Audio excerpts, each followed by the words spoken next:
रहे हैं। जब राष्ट्र की बात हो रही है, आपने कहा कि देखिए राष्ट्र की बात होती है तो राष्ट्र एकता में आता है, और जब धर्म की बात होती है तो हम उदाहरण बांग्लादेश का देख लेते हैं।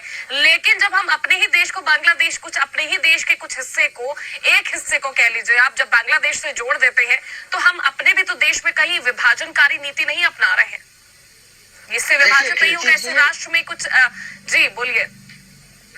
देखिए कीर्ति जी, जो हमने कहा कि जो राष्ट्रवादी विचारधारा के लोग हों, किसी संप्रदाय से हों, किसी मजहब से हैं, वो भारतीय है, वो भारतीय जनता पार्टी उनका स्वागत करती है।